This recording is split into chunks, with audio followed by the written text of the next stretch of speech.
Aujourd'hui, nous fêtons Saint Louis-Marie Grignon de Montfort. Il est né en 1673 à Montfort-sur-Meux, en Bretagne, dans une famille profondément chrétienne. Très tôt, il a un grand amour pour Dieu et pour la Vierge Marie. Il désire devenir prêtre. Pour se former au sacerdoce, il fait ses études chez les jésuites à Rennes, puis part à Paris. Il rejoint la capitale à pied, sans tenue de rechange, sans prendre de quoi manger, dans un esprit de pauvreté totale. Et même sur son chemin, il rencontre un pauvre en guenilles, et il échange ses vêtements avec le pauvre, ce qui fait qu'il arrive complètement déguenillé à Paris. Au début, les gens ne le reconnaissent pas, et il va subir des moqueries, des railleries et des persécutions. Il est ordonné prêtre en 1700, après des années de formation au séminaire de Saint-Sulpice. Il commence son ministère à Nantes, puis à Poitiers, notamment comme aumônier d'un hôpital. Là, il se consacre entièrement aux pauvres et aux malades et rassemble des jeunes femmes pour les aider à servir les plus démunis. Avec sainte Marie-Louise Trichet, il fonde la Congrégation des filles de la sagesse, destinée à servir les pauvres et à les enseigner. Saint Louis-Marie se consacre ensuite aux missions populaires. Il parcourt les campagnes de l'ouest de la France, en prêchant, en confessant et en appelant à la conversion. Pour prêcher, il utilise beaucoup les cantiques et développe la prière du rosaire. En une dizaine d'années, il prêche des dizaines de missions dans de nombreux diocèses. Saint Louis-Marie va subir beaucoup de persécutions de la part de son évêque. Plus tard, il a le désir de partir en mission à l'étranger et il se rend à Rome. Mais le pape Clément XI lui demande de rester en France comme missionnaire apostolique, notamment pour lutter contre le jansénisme et raviver la foi. Il obéit et poursuit son œuvre avec encore plus de zèle. Il fonde la Compagnie de Marie, les Pères Montfortins, destinée à former des missionnaires. De cette œuvre naîtront aussi les frères de Saint-Gabriel, engagés dans l'éducation chrétienne. Il rédige également plusieurs ouvrages spirituels majeurs, dont le célèbre traité de la vraie dévotion à la Sainte Vierge, qui aura une immense influence dans l'Église. Épuisé par les missions, les pénitences et les voyages, il tombe malade lors d'une mission.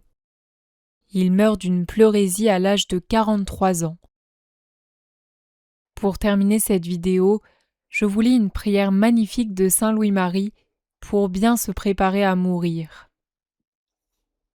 Ô yeux, montrez d'où Jésus, je vous prie, par les larmes que vous avez versées de vos yeux, d'effacer les péchés que j'ai commis par le dérèglement de ma vue, afin qu'ayant achevé la course de ma vie, je puisse voir la beauté de votre divin visage qui fait le paradis de mes regards.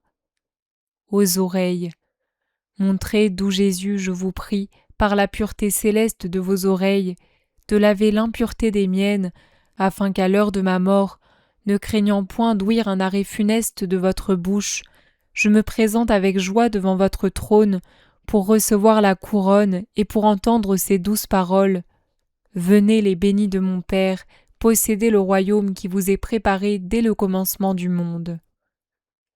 Ô narines, mon doux Jésus, je vous prie par la douce odeur de vos vertus et par la patience avec laquelle vous souffrîtes la puanteur du calvaire pour me délivrer de celle de l'enfer, de me pardonner les péchés que j'ai commis par ma délicatesse et par les dépenses superflues que j'ai faites pour contenter mon odorat, afin qu'à l'heure de ma mort, rien ne m'empêche de vous dire « Attirez-moi à vous, nous courons à l'odeur de vos parfums. » À la bouche, montrez d'où Jésus, je vous prie, par la puissante vertu des paroles sacrées qui sont sorties de votre bouche, de me pardonner l'intempérance de ma bouche et l'incontinence de ma langue, afin que, sortant de cet exil, j'entre avec joie dans le temple de votre gloire pour chanter éternellement vos louanges.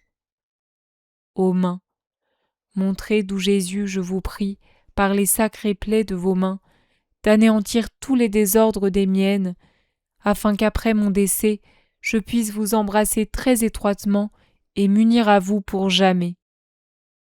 Ô pieds, montrez d'où Jésus, je vous prie par les sacrés plaies de vos pieds, de me pardonner tous les pas que j'ai faits dans les voies de l'iniquité, afin que mon âme, étant dérangée du poids de ce corps mortel, prenne son vol vers vous, qui êtes son centre et le lieu de son repos. Ô rein, mon très doux Jésus, je vous prie par la douce plaie de votre cœur et par l'innocence de votre très sainte vie, de me pardonner les excès honteux de ma concupiscence. Faites-moi, s'il vous plaît, un bain de votre sang, en qui seul je mets toute mon espérance. Appliquez-moi les mérites de l'eau qui sortit de votre sacré côté pour laver les taches de mon corps et de mon âme, afin qu'étant parfaitement purifié en sortant de cette misérable captivité, je me trouve heureusement en vous, qui êtes le vrai paradis des délices éternelles. Amen.